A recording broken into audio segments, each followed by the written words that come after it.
सभी प्रिय साथियों को नमस्कार, गुड मॉर्निंग, जय हिंद, जय भारत। कैसे हैं आप सब लोग साथियों? उम्मीद करता हूं आप सब स्वस्थ हो, सब मस्त हो, सब अपनी अपनी स्टडी में व्यस्त हो। आरडब्ल्यूए परिवार में आप सभी प्रिय साथियों का हार्दिक स्वागत एवं अभिनंदन है। और स्वागत करने के लिए तैयार है आपका बड़ा भाई, आपका दोस्त, आपका साथी, आपका सहयोगी दीनदयाल पारिक। वेरी गुड, आ जाइएगा सभी साथी, जल्दी से सेशन को कंटिन्यू करते हैं। आ जाओ। Salma, Ram Ram, good morning. चलो भाई, आओ आओ, जल्दी आओ सभी साथी।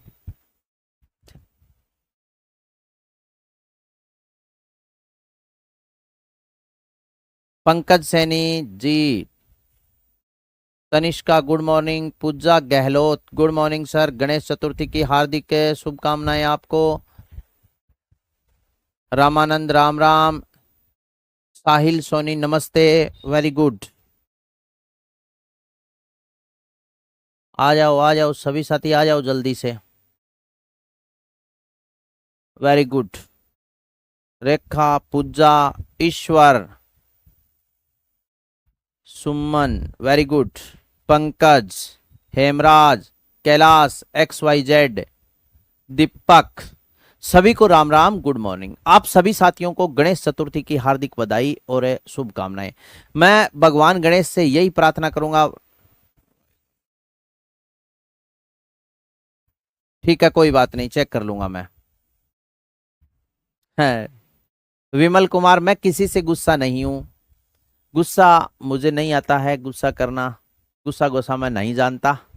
तो साथियों, सेशन को कंटिन्यू करते हैं। हाँ, आज गणेश चतुर्थी है। आप सभी को गणेश चतुर्थी की हार्दिक शुभकामनाएं।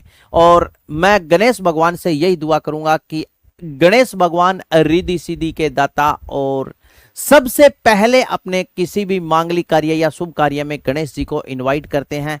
तो गणेश भगवान आपकी सभी मनोकामनाएं पूर्ण करे और आप बिल्कुल बहुत ही जल्द बधावा गाओ, क्योंकि गणेश जी को कोई भी मांगलिक कार्य या शुभ कार्य अच्छे से संपन्न होने के बाद में बधाई देते हैं, है ना। तो आप भी अपने बस 5 सेकंड के लिए आंख बंद करके जो भी आपकी इच्छा है वो गणेश भगवान से मांगिए, और गणेश भगवान आपकी इच्छा जरूर पूरी करेंगे। तो यही मेरी तरफ से आप सभी के लिए दुआएं हैं। अच्छा क्या? चलो ठीक है, आइएगा अब अपने सेशन को कंटिन्यू करते हैं। और सेशन को कंटिन्यू करते हुए दोस्तों, आप सभी को पता है कि आज अपने कौन से टॉपिक का अध्ययन करते हैं। वास्तव में जो ज्योग्राफी है वो इसी टॉपिक से क्या होती है, स्टार्ट होती है। समझ गए? राजस्थान का परिचय, परिचय के बाद में अपने कौन सा टॉपिक पढ़ते हैं, राजस्थान का भौगोलिक परिचय। भौगोलिक परिचय को बोलते हैं यानी भौतिक भाग, इंग्लिश में बोलते हैं फिजिकल पार्ट। फिजिकल पार्ट का अपने क्या करेंगे, अध्ययन करेंगे। तो हेडिंग डालता हूं, भौतिक विभाजन या भौतिक भाग, इसे बोलते हैं फिजिकल पार्ट। ठीक है, चलिएगा। तो यहां पर मैंने हेडिंग डाला भौतिक भाग।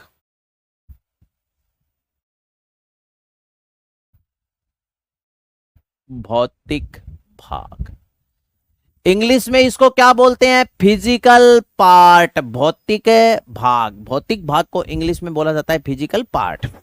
समझ गए?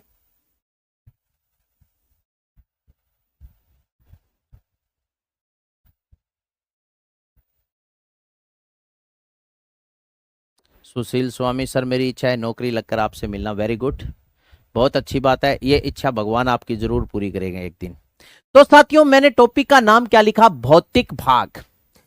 सर्वप्रथम देखो, सुनो, मैं आपको सीधा ही बता दूं कि राजस्थान को 4 भौगोलिक खंडों में विभाजित किया गया है। बताओ हाँ या ना? हाँ। सर्वप्रथम यहां नहीं, थोड़ा सा अपने क्या करेंगे, पृथ्वी के निर्माण के बारे में पढ़ेंगे कि पृथ्वी का निर्माण कैसे हुआ था। ठीक है, जनरल भूगोल में अपने पढ़ते हैं वैगनर का महाद्वीपीय विस्थापन सिद्धांत, आप सभी ने पढ़ा है। तो वहां से क्या करेंगे, अपने इस टॉपिक को शुरू करेंगे। और एक बात आपको और बताता हूं, आपने एक भूगर्भिक इतिहास पढ़ा है क्या, पृथ्वी का भूगर्भिक इतिहास, जैसे प्री कैम्ब्रियन युग, कैम्ब्रियन युग, आद्य महाकल्प, पराजीवी महाकल्प, वो मैं आपको सबसे लास्ट में पढ़ाऊंगा। यानी हालांकि ये बात बता देता हूं, आज तक आरपीएससी ने वहां से प्रश्न नहीं पूछा, लेकिन फिर भी अपने एक लेवल लेकर के चलेंगे अच्छा तैयारी का, क्योंकि आप एसआई की तैयारी कर रहे हैं। हालांकि आज तक कभी नहीं, एक आधा पेपर कोई ऐसा है वही रायलो समूह है या दिल्ली समूह है या भीलवाड़ा सुपर समूह ही पूछा है। लेकिन सबसे लास्ट में मैं आपको भूगर्भिक इतिहास भी थोड़ा सा करवाऊंगा कि जैसे अरावली के पांचों भाग कब बने थे, मध्य अरावली का निर्माण है, ठीक है ना, पार्श्व जैसे रायलो समूह कहाँ है, दिल्ली सुपर समूह है, भीलवाड़ा सुपर समूह है, इस प्रकार अपने क्या करेंगे, सारी चर्चा करेंगे। तो खुशबू आपके समझ में तो आ रहा है अच्छे से। मैं बस आप फर्स्ट टाइम पढ़ रहे हो, मैं यही चाहता हूं आप लास्ट टाइम पढ़ो और SI 2 स्टार कंधा पर लाग जाए, बाद में लोड ही को नहीं। चलिएगा तो स्टार्ट करते हैं भौतिक भाग टॉपिक यानी फिजिकल पार्ट स्टार्ट करते हुए सर्वप्रथम अपने पृथ्वी के निर्माण के बारे में बात करते हैं। तो पृथ्वी के निर्माण के बारे में बात करते हुए मैं आपको बता रहा हूं, पृथ्वी के निर्माण का जो सिद्धांत है ना वो वैगनर ने दिया था। आपने नाम सुना होगा अल्फ्रेड वैगनर, और अल्फ्रेड वैगनर जर्मनी का क्या था, जर्मन का मूल निवासी था। ये जर्मनी का क्या था, भूगोलवेता नहीं बोल सकते, अल्फ्रेड वैगनर एक जलवायुवेता था। जलवायुवेता होने के बावजूद भी पृथ्वी के निर्माण का सिद्धांत इन्होंने प्रतिपादित किया था।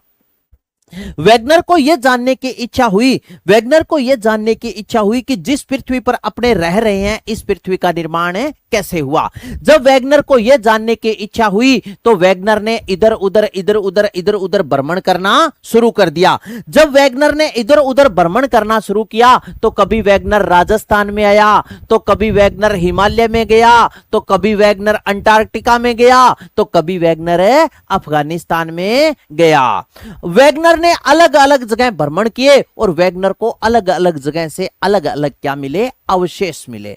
अवशेष को बोलते हैं साक्ष्य, यानी जमीन में भूमि में दबे हुए विभिन्न प्रकार के क्या मिले, जीवाश्म मिले। इन जीवाश्मों को वैगनर ने देखा और देख करके एक पुस्तक लिख दी। उस पुस्तक का नाम था वैगनर का महाद्वीपीय विस्थापन सिद्धांत। वैगनर ने पृथ्वी के निर्माण का सिद्धांत अपनी पुस्तक वैगनर के महाद्वीपीय विस्थापन में प्रतिपादित किया था। इस पुस्तक में वैगनर ने बताया कि यह सारा सिस्टम ऐसे ही नहीं था, एक युग था, और वो युग कौन सा था, कार्बोनिफेरस युग। कैलाश कुमार पूछ रहा है जिलों की आकृति वाला टॉपिक कंप्लीट हो गया क्या?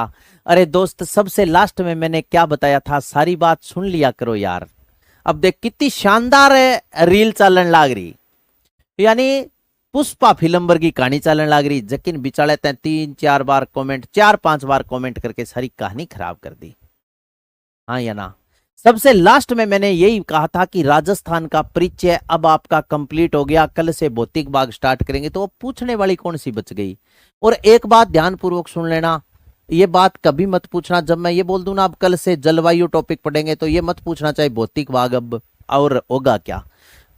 एक वर्ड नहीं छोड़ता जब तक टॉपिक पूरा नहीं हो जाता। मैं आधा टॉपिक छोड़ के कभी दूसरे टॉपिक पर नहीं आता, ठीक है? तो थोड़ा सा यार ध्यान रखो। सबसे लास्ट में ये बात बताइए, तो वैगनर को क्या हुआ कि वैगनर ने कहा एक युग था, और वो युग कौन सा था, कार्बोनिफेरस युग। वो युग कौन सा था, कार्बोनिफेरस युग। वैगनर ने कहा कि एक युग था और वो युग कार्बोनिफेरस युग था। इस कार्बोनिफेरस युग में समस्त स्थलखंड आपस में जुड़ा हुआ था। समस्त स्थलखंड आपस में इस प्रकार ऐसे जुड़ा हुआ था, इस प्रकार ऐसे समस्त स्थलखंड आपस में इस प्रकार ऐसे जुड़ा हुआ था, और इस जुड़े हुए स्थलखंड को नाम दे दिया पेंजिया। क्या नाम दिया, पेंजिया।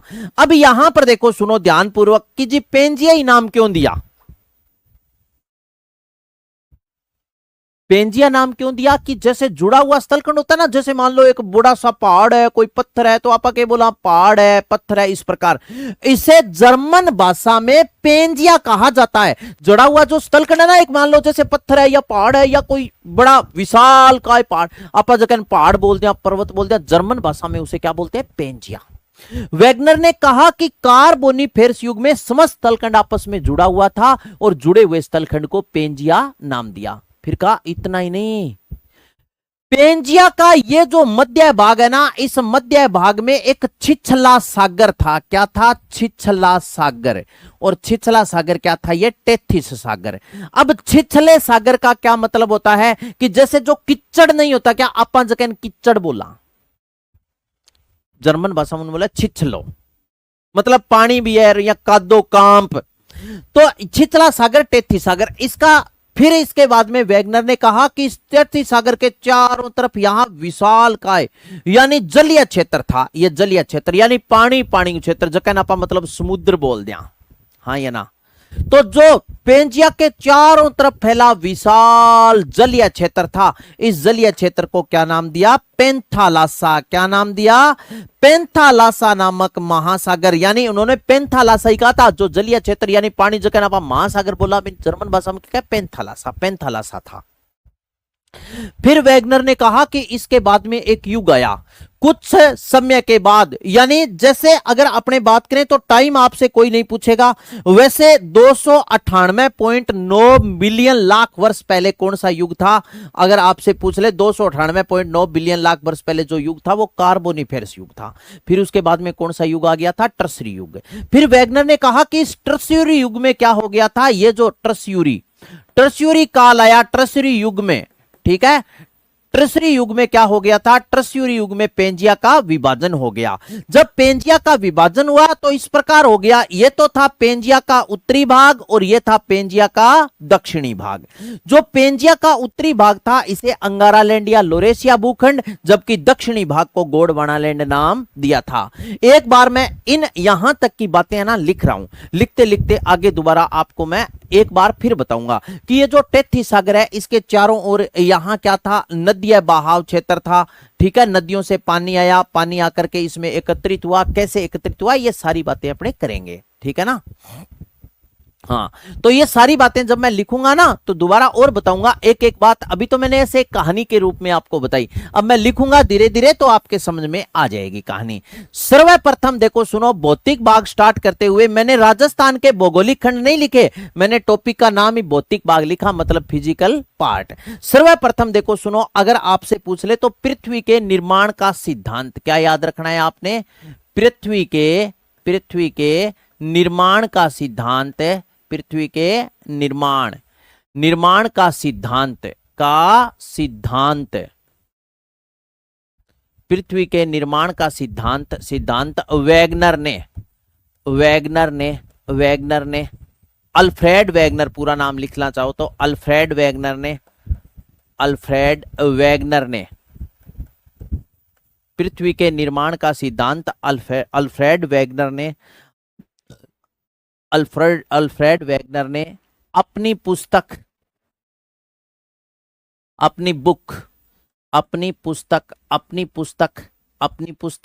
महाद्वीपीय विस्थापन सिद्धांत में,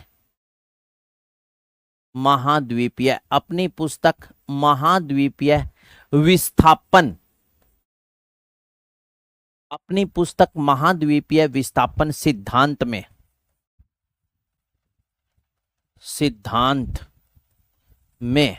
ब्रैकेट में याद रखना 1912 के आसपास, 1912 से 18 के मध्य, 1912 से लेकर के और 18 के मध्य ये काम हुआ था, 1912 से 18। विस्थापन, अपनी पुस्तक महाद्वीपीय विस्थापन सिद्धांत में दिया।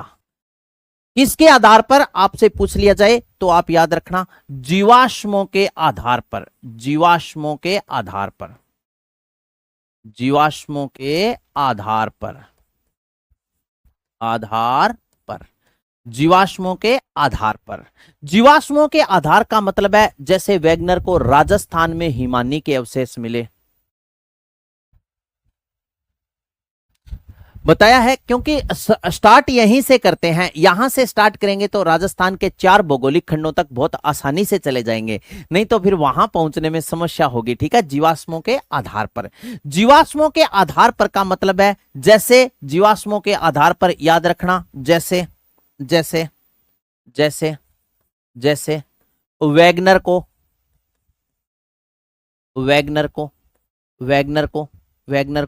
राजस्थान में हिमानी के अवशेष, हिमानी के अवशेष, अवशेष। इसका मतलब है हिमानी के अवशेष, हिमानी मतलब बर्फ के साक्ष्य, हिमानी के अवशेष का मतलब है बर्फ के साक्ष्य। कैसे? जैसे मान लो ये जमीन है, ये जमीन है, यहां पर मान लो कोई बर्फ की टुकड़ी गिरे, बर्फ के टुकड़े गिरे। अब कुछ समय के बाद ये बर्फ तो पिघल गई, पानी बन गया, लेकिन उसके साक्ष्य पता चलता है, जैसे रेडियो कार्बन पत्ती C14 आपने पढ़ा है, अपने सभ्यता वगैरह की खोज करते हैं, उसके आधार पर पता करते हैं, तो इससे पता चलता है कि यहां पर कभी बर्फ गिरी थी। तो बर्फ को क्या बोलते हैं? हिमानी। राजस्थान में जैसे हिमानी के अवशेष मिले, हिमालय में मछली के अवशेष, अंटार्कटिका में कोयले के, और अफगानिस्तान में वनस्पति के अवशेष मिले। वैगनर को राजस्थान में हिमानी के अवशेष, हिमालय में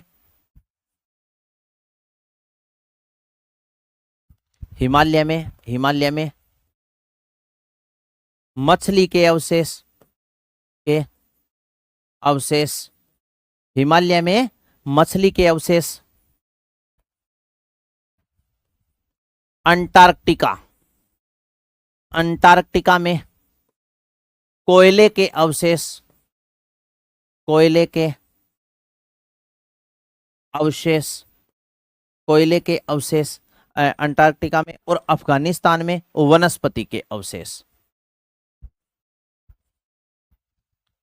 अफगानिस्तान में वनस्पति के अवशेष मिले। समझ गए? जैसे वैगनर को राजस्थान में हिमानी के अवशेष मिले, हिमालय में मछली के अवशेष मिले, अंटार्कटिका में कोयले के अवशेष मिले, और अफगानिस्तान में वनस्पति के अवशेष मिले। वैगनर को अलग अलग जगह अलग अलग अवशेष मिले, और इन्हीं अवशेषों के आधार पर वैगनर ने अपनी पुस्तक लिख दी, जिसका नाम क्या था? वैगनर ने अब महाद्वीपीय विस्थापन सिद्धांत। अगर आपसे पूछ ले कि वैगनर ने पुस्तक महाद्वीपीय विस्थापन सिद्धांत में मुख्य आधार किसे माना, तो जीवाश्म को, अवशेषों को। वैगनर को कहां कहां किस किस जगह क्या क्या चीजें मिली, वो इन्होंने क्या माना था? मुख्य आधार माना था। साथियों, यह सारा काम वैगनर ने जीवाश्मों के आधार पर किया। और वैगनर कहां का मूल निवासी था? तो वैगनर जर्मनी का एक जलवायु वेता था। ठीक है ना, याद रखना, भूगोल वेता नहीं था, जलवायु वेता होने के बाद भी पृथ्वी के निर्माण का सिद्धांत वैगनर ने प्रतिपादित किया था। अब कैसे? कि जैसे आपने नाम सुना है अफ्रीका महाद्वीप का, अफ्रीका महाद्वीप के पास जैसे यहां पड़ता है अफ्रीका का, जैसे ये इस प्रकार, ऐसे अफ्रीका महाद्वीप है इस प्रकार, और यहां पड़ता है गिनी का तट, गिनी का तट, अफ्रीका गिनी का तट।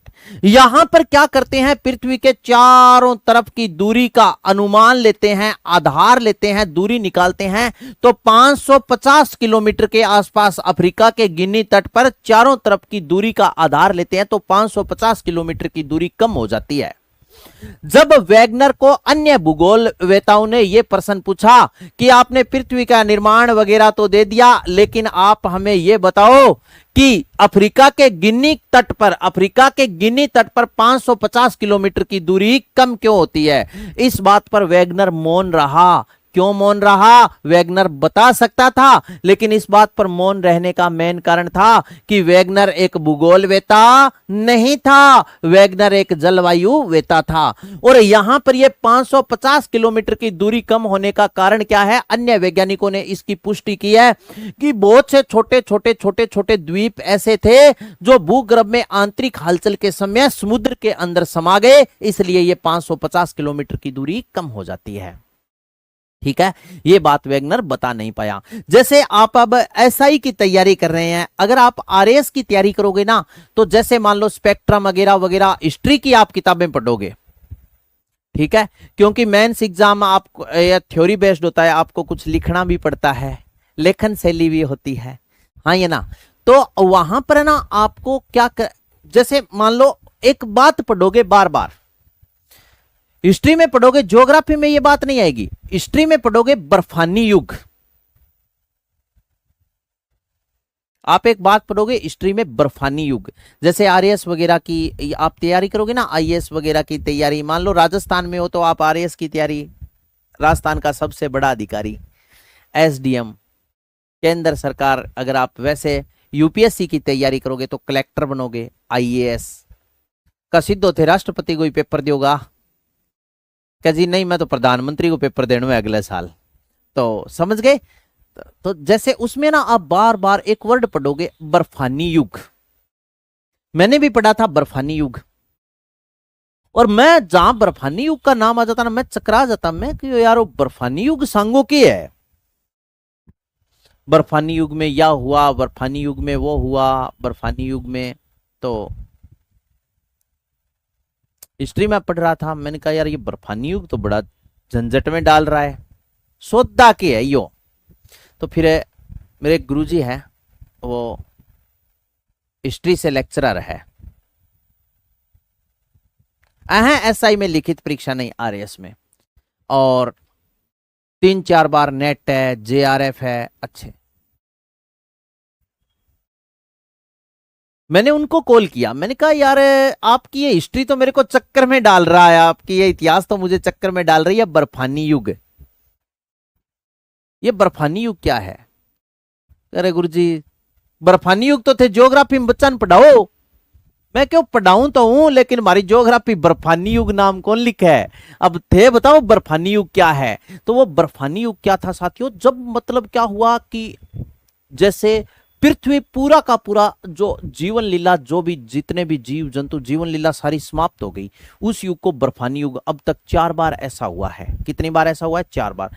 जैसे अपने बोलते हैं कार्बोनिफेरस युग वगैरह वगैरह, तो अब तक ऐसा सिस्टम कितनी बार हुआ है? 4 बार। पूरी पृथ्वी पर जितने भी यानी मानव जीव जगत पेड़ पौधा वगैरह वगैरह बांगो विनाश हो गया। ऐसा कितनी बार हुआ है? 4 बार। बर्फानी युग का मतलब क्या है कि बिल्कुल निर्वात हो जाएगा, मतलब हवा जक दिन बिल्कुल बंद होगी, हवा बिल्कुल बंद हो गई उस दिन बर्फ गिरना स्टार्ट होगी और जो भी पृथ्वी पर जीवन है वो सारा समाप्त हो जाएगा। जो भी जीवन है सारा वो क्या हो जाएगा? समाप्त हो जाएगा। मतलब है जो भी संजीव जगत का जितना भी प्राणी है वो सारा नष्ट हो जाएगा। वो युग होता है कौन सा? बर्फानी युग। जैसे आप पढ़ते हो ना कोयले के प्रकार कितने हैं? 4।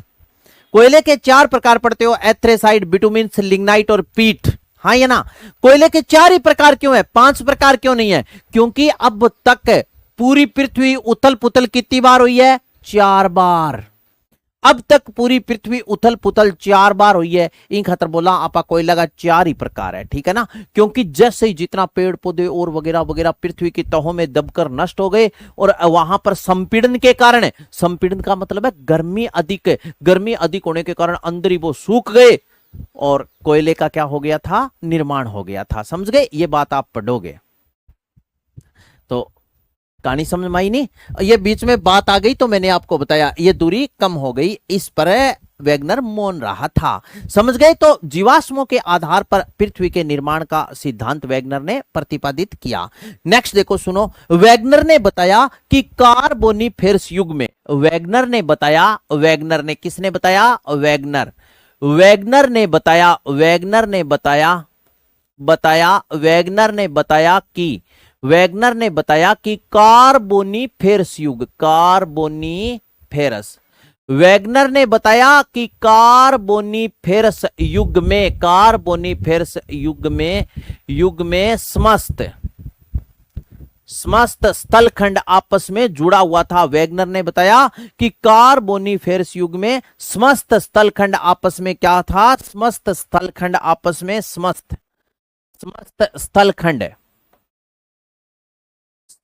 समस्त स्थलखंड आपस में जुड़ा हुआ था। समस्त स्थलखंड आपस में जुड़ा हुआ था, आपस में, समस्त स्थलखंड आपस में जुड़ा हुआ था, जुड़ा हुआ था, समस्त स्थलखंड आपस में जुड़ा हुआ था। ये किसने बताया? हाँ, समस्त, वैगनर ने बताया। क्या बताया? कि समस्त स्थलखंड आपस में क्या था? जुड़ा हुआ था। और साथियों इस जुड़े हुए स्थलखंड को वैगनर ने पेंजिया नाम दिया। समस्त स्थलखंड आपस में जुड़ा हुआ था। इस प्रकार ऐसे था। देखो सुनो, समस्त स्थलखंड क्या था? आपस में जुड़ा हुआ। ये क्या है? ये इस प्रकार ऐसे जो था ये था स्थलखंड। ये क्या था? स्थलखंड। इस प्रकार ऐसे ये क्या था? स्थलखंड। ये हुआ था जुड़ा हुआ स्थलखंड। साथियों, इस स्थलखंड को वैगनर ने पेंजिया नाम दिया। समस्त स्थलखंड आपस में जुड़ा हुआ था, इस जुड़े हुए स्थलखंड को नाम दिया पेंजिया। पेंजिया, समस्त स्थलखंड आपस में जुड़ा हुआ था। पेंजिया ये था स्थलखंड। स्थलखंड। पेंजिया क्या था? स्थलखंड। समस्त स्थलखंड आपस में जुड़ा हुआ था जिसे पेंजिया नाम दिया। पेंजिया के मध्य यहां पर क्या था साथियों? छिछला सागर, टेथी सागर। ये पेंजिया के मध्य क्या था? ये इस प्रकार ऐसे एक सागर था और ये था छिछला सागर। छिछला सागर, छिछला टेथी सागर, टेथीस सागर। ये छिछला क्या था? टेथीस सागर था। ये कहां था? पेंजिया के मध्य। और पेंजिया के चारों तरफ का विशाल ये जो जलीय क्षेत्र था, इस जलीय क्षेत्र को क्या नाम दिया?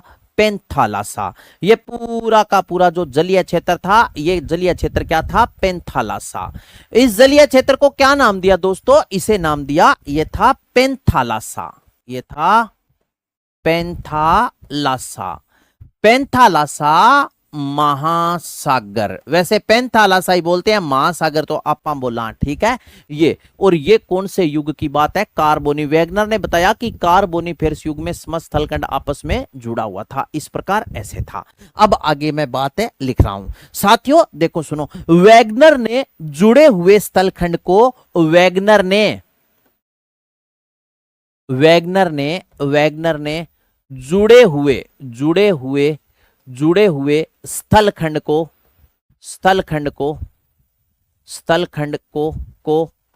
पेंजिया व जुड़े हुए स्थलखंड को पेंजिया व मध्य छिछले सागर को छिछले सागर को टेथी सागर व टेथीस सागर व पेंजिया के चारों तरफ के जलीय क्षेत्र को पेंजिया के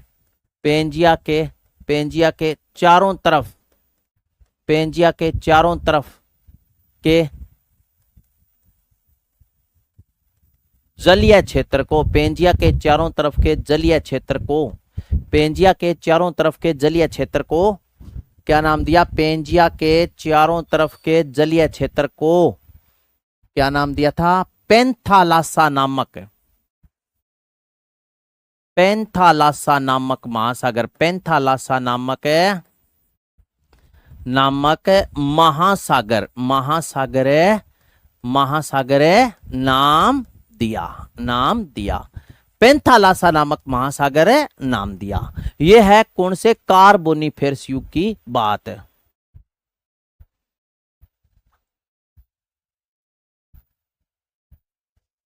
यह कौन से युग की बात है?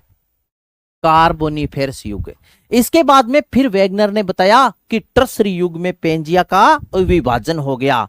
फिर आगे देखो सुनो, फिर क्या हुआ साथियों? वैगनर ने बताया, वैगनर ने बताया कि ट्रसरी युग में ट्रस्यूरी युग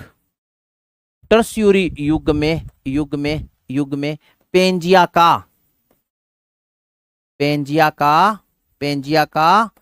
विभाजन, ट्रस्यूरी युग में पेंजिया का विभाजन हो गया। ट्रसरी युग में पेंजिया डिवाइड हो गया था। ट्रसरी युग में पेंजिया का क्या हो गया था? ट्रसरी युग में पेंजिया का विभाजन हो गया। जब पेंजिया का विभाजन हुआ तो पेंजिया के उत्तरी भाग को अंगारा लैंड या लोरेशिया भूखंड व दक्षिणी भाग को गोंडवाना लैंड नाम दिया गया। साथियों, पेंजिया का विभाजन हो गया। पेंजिया के ट्रसरी युग में पेंजिया का विभाजन हो गया। विभाजन के बाद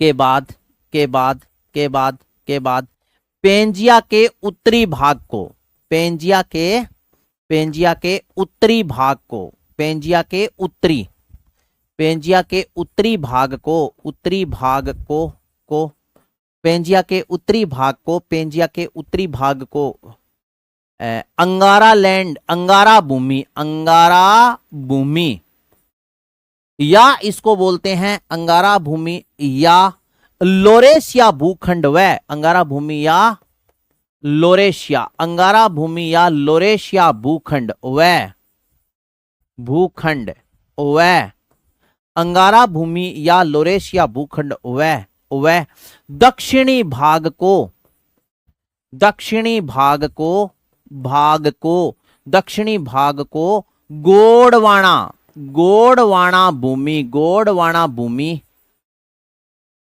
व गोंडवाना भूमि, व मध्य के भाग को, मध्य के भाग को टेथिस सागर कहा, टेथिस सागर कहा, सागर कहा। ठीक है, ये कहा था। विभाजन के बाद पेंजिया के उत्तरी भाग को अंगारा, हाँ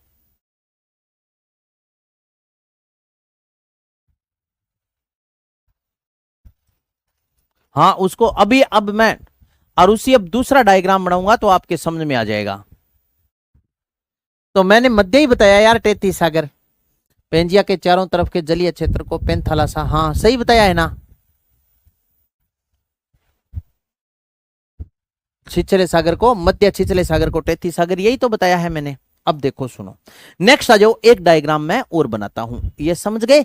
अब इसके बाद में देखो सुनो साथियों, ये सिस्टम हो गया सारा इस प्रकार ऐसे। अब ये जो पार्ट था ना, ये जैसे अपने बड़ा डिवाइडेशन करेंगे, छोटा नहीं। जैसे ये हो गया उत्तरी भाग और ये हो गया पेंजिया का दक्षिणी भाग, ये उत्तरी भाग है, ये दक्षिणी भाग है, ये मध्य का भाग है। बताओ हाँ या ना, उत्तरी भाग, दक्षिणी भाग और मध्य का भाग। अब ये जो उत्तरी भाग था ना, इसे क्या नाम दिया, ये है अंगारा भूमि, अंगारा भूमि, या इसको बोल सकते हैं लोरेशिया भूखंड, लोरेशिया भूखंड, लोरेशिया भूखंड, अंगारा भूमि, या इसको अपने क्या बोल सकते हैं, लोरेशिया भूखंड। और ये जो दक्षिणी भाग था, ये था गोंडवाना भूमि, गोंडवाना भूमि, गोंडवाना भूमि। और ये मध्य का जो भाग था, ये वो का वो सागर था, और वो सागर कौन सा था, टेथिस सागर, टेथिस सागर। बताओ समझ माई के कहानी, टेथिस सागर था, समझ गए। अब ये जो कहानी थी ना, ये किस प्रकार कैसे थी, ये सुनो। जब साथियों कहते हैं कि कालांतर में कुछ समय के बाद,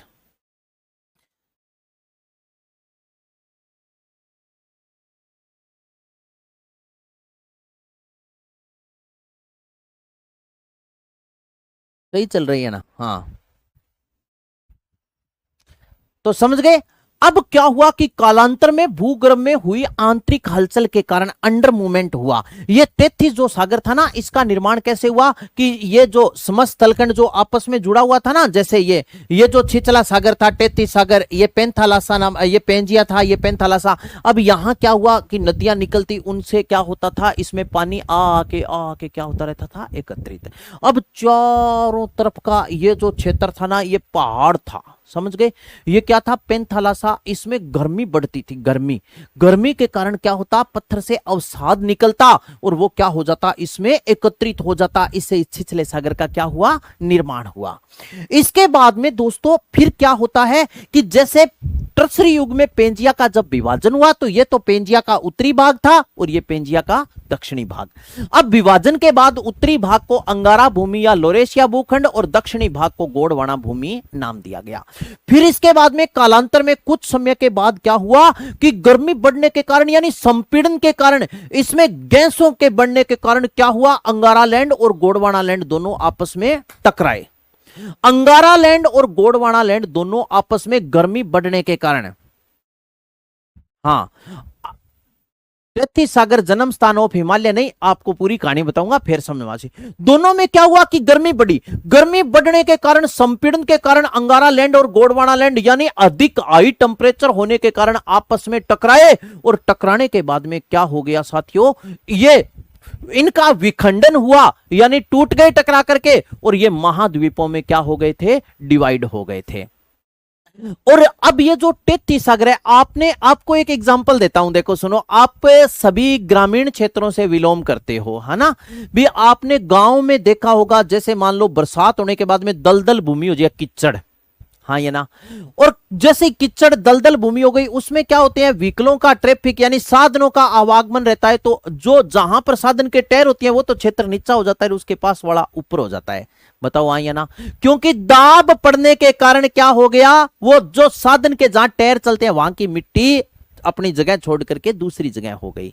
बताओ हाँ या ना, समझ गए। तो जब साथियों अंगारा लैंड और गोंडवाना लैंड आपस में टकराए ना, तो आपस में टकराने के कारण, इस प्रकार ऐसे टकराए, तो टकराने के कारण तापमान अधिक था, अधिक तापमान होने के कारण ये जो 33 सागर था ना, जो दलदल भूमि थी, ये टेम्परेचर अधिक होने के कारण क्या हो गया, कठोर हो गया और ऊपर उठ गया। ऊपर उठने के बाद में इसने क्या कर लिया, 2500 किलोमीटर लंबी पर्वत श्रृंखला का रूप ले लिया, जिसे हिमालय पर्वतमाला बोलते हैं, जबकि 2400 किलोमीटर लंबी पर्वत श्रृंखला को उत्तरी पर्वतीय प्रदेश के नाम से जाना जाता है। तो यह 33 सागर जम करके ऊपर उठा, उठने के बाद में इसने हिमालय पर्वतमाला का रूप ले लिया।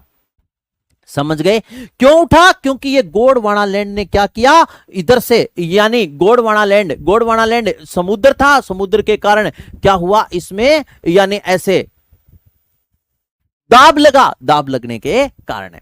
अब आप देखो, छठी क्लास की आप राजस्थान अध्ययन की किताब पढ़ोगे, क्योंकि मैंने पढ़ी है, छठी, 7वीं, 8वीं, 9वीं, 10वीं, 11वीं, 12वीं खूब किताबें पढ़ी है। बीए की किताब मैं पढ़ ली, ज्योग्राफी, एमए की किताब मैं पढ़ ली, नेट की किताब मैं पढ़ ली, ठीक है, और पीएचडी तक की अब किताबें पढ़ने लग रही हूं ज्योग्राफी। बातें यही पढ़ रहे हैं अपने, हाँ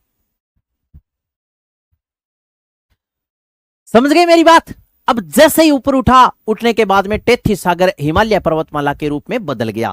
अब दोस्तों आप सारे एसआई की प्रिपरेशन कर रहे हो, सही है ना भी, राजस्थान में बहुत बड़ा पेपर होता है, एसआई का छोटा नहीं मान सकते।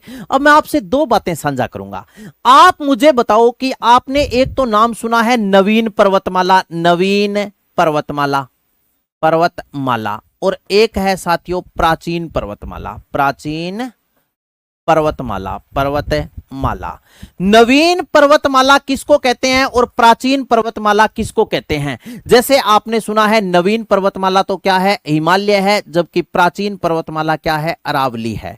हिमालय को नवीन पर्वतमाला क्यों कहते हैं, ध्यानपूर्वक सुनो।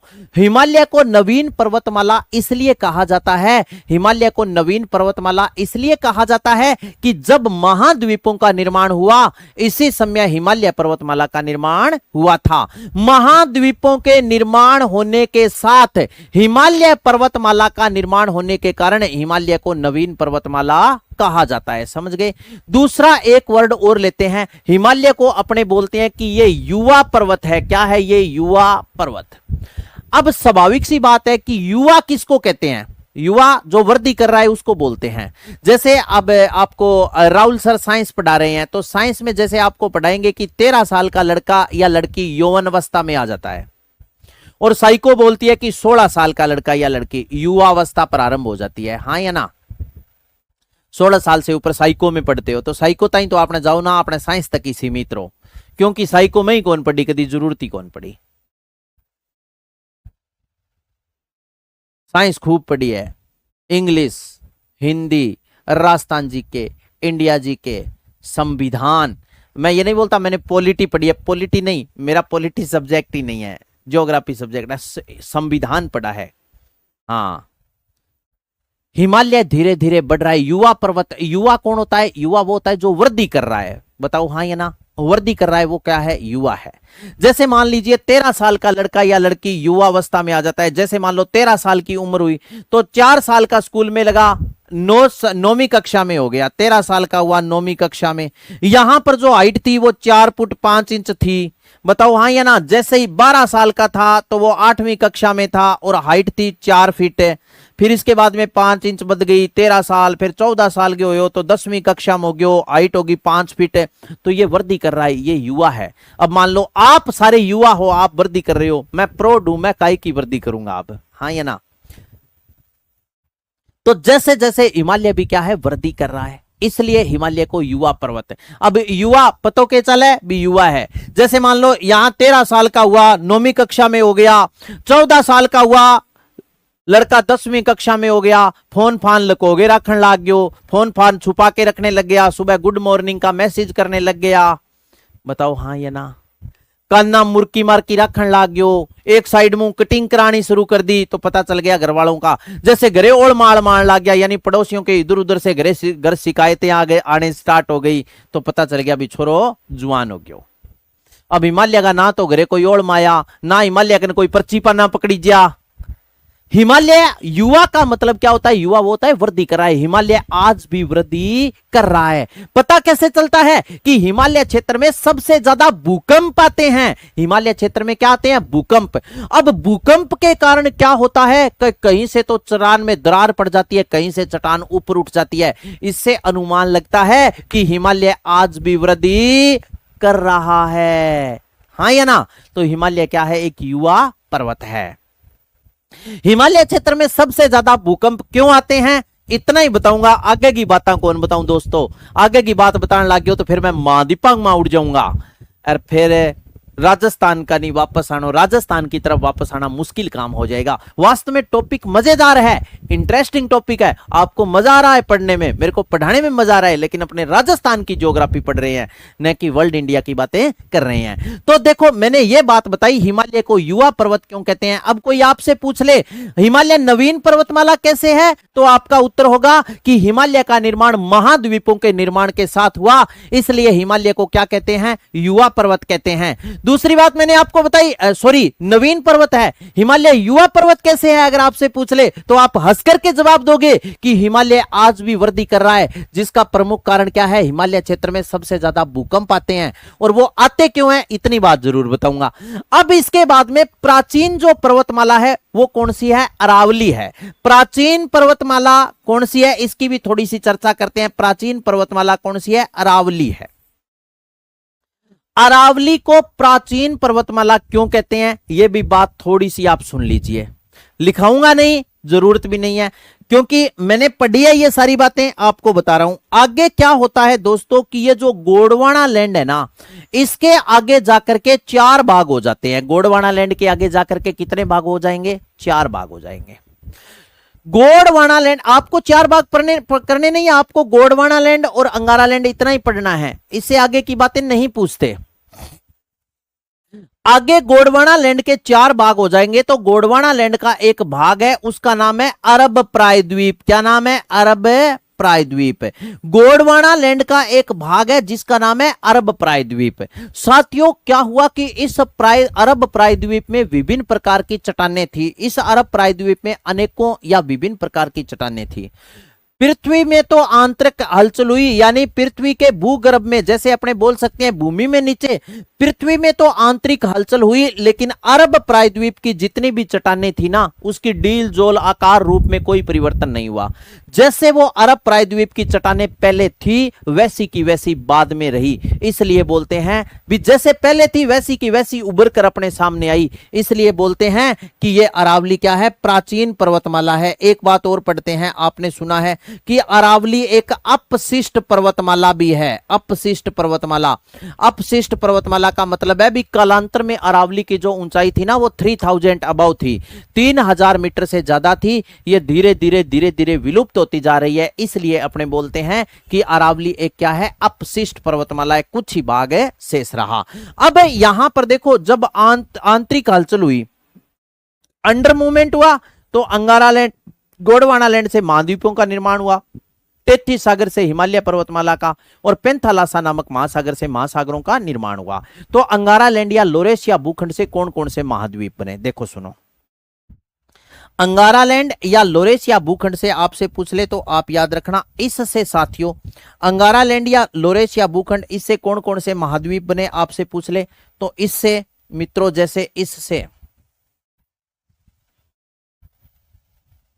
इससे जो महाद्वीप बने वो बने, एक तो उत्तरी अमेरिका, ये उत्तर में है तो इसे बनेगा उत्तरी अमेरिका, उत्तरी अमेरिका। एक इससे महाद्वीप बना कौन सा, एशिया, उत्तरी अमेरिका, एशिया और यूरोप, उत्तरी अमेरिका, एशिया और यूरोप, यूरोप। अब ये गोंडवाना लैंड कहां है, दक्षिण में है, तो इससे महाद्वीप बना दक्षिणी अमेरिका, दक्षिणी अमेरिका, दक्षिणी America, Africa, Africa, Australia, Australia और प्रायद्वीपीय भारत, प्रायद्वीपीय भारत, दक्षिणी अमेरिका, अफ्रीका, ऑस्ट्रेलिया और प्रायद्वीपीय भारत। 33 सागर मध्य में है तो इससे निर्माण हुआ हिमालय पर्वतमाला का, हिमालय पर्वतमाला, हिमालय पर्वतमाला का इससे क्या हुआ, निर्माण हुआ। ये बात आगे मैं लिख रहा हूं, मैंने यही बात लिखी है ना, लोरेशिया 33 सागर नाम दिया। नेक्स्ट देखो सुनो, कालांतर में भूगर्भ में हुई आंतरिक हलचल के कारण, कालांतर, कालांतर का मतलब होता है आफ्टर सम टाइम, कुछ समय के बाद।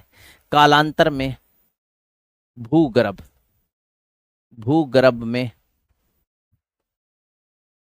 हुई आंतरिक हलचल के कारण, भूगर्भ में हुई आंतरिक हलचल के कारण, हलचल के कारण, हलचल के कारण, कालांतर में भूगर्भ में हुई आंतरिक हलचल के कारण, हलचल के कारण अंगारा, अंगारा लैंड, अंगारा भूमि व, अंगारा भूमि व गोंडवाना भूमि से, गोंडवाना भूमि से, भूमि से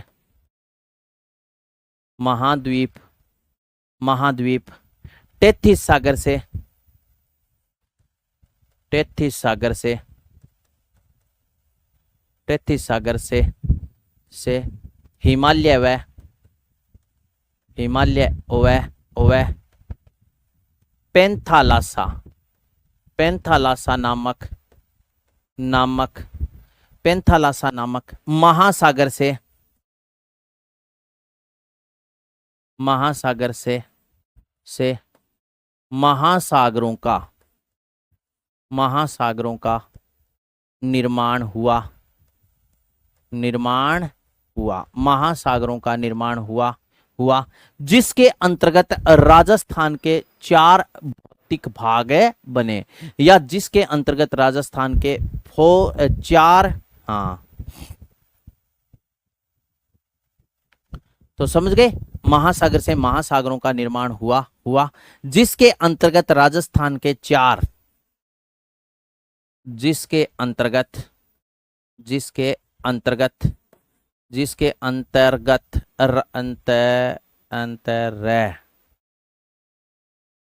जिसके अंतर्गत, अंतर्गत राजस्थान के, जिसके अंतर्गत राजस्थान के, राजस्थान के 4 भौतिक भाग बने, 4 भौतिक भाग बने, जिसके अंतर्गत राजस्थान के दोस्तों कितने, 4 भौतिक भाग बने।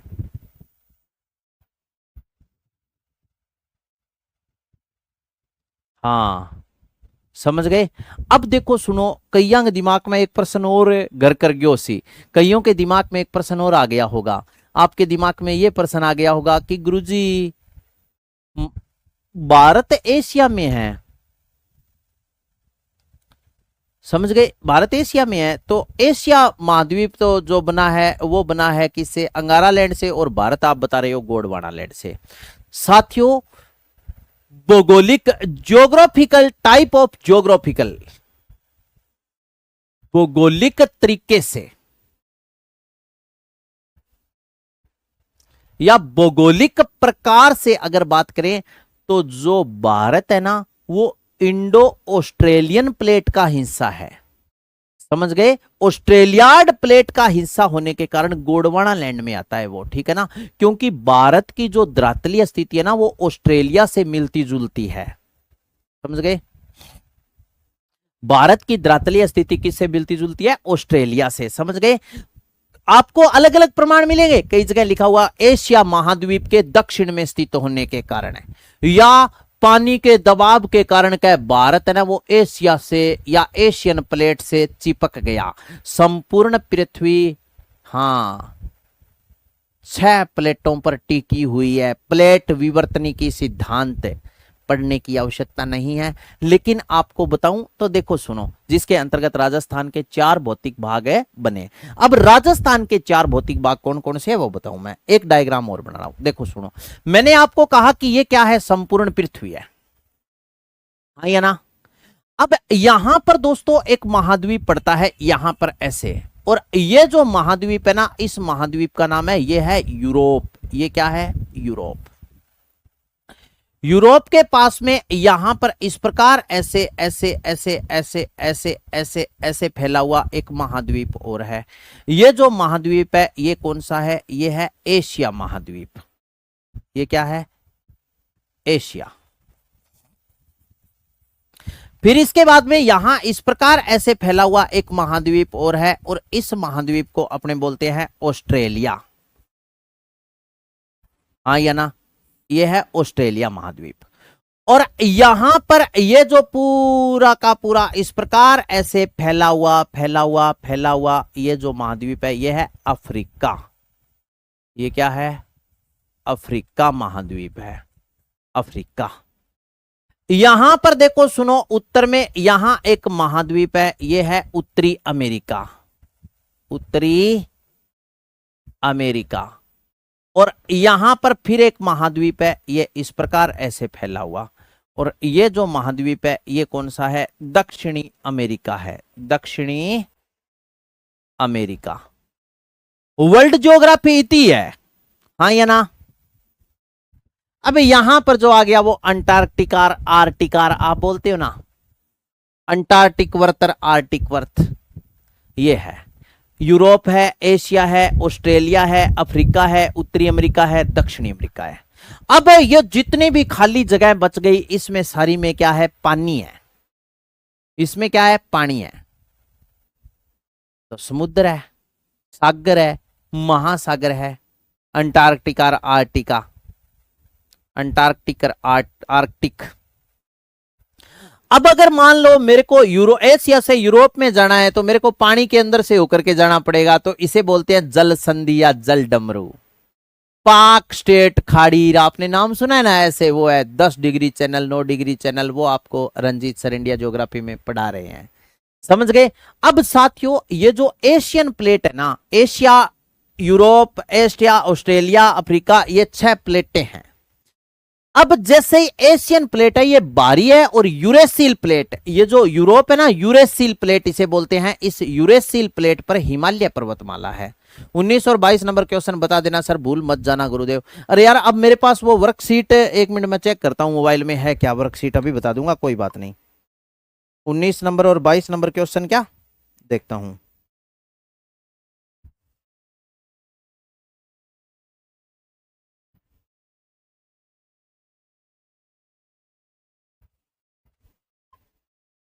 एक तो 19 नंबर क्वेश्चन है आपका और एक 22 नंबर क्वेश्चन है। 19 नंबर क्वेश्चन क्या कह रहा है? निम्न में से कौन सा पाकिस्तान का एक जिला राजस्थान की अंतरराष्ट्रीय सीमा पर स्थित नहीं है? नहीं हटाना था इसमें, नहीं होगा, ठीक है ना। नहीं को काट देना। एक जिला बाहवलपुर है,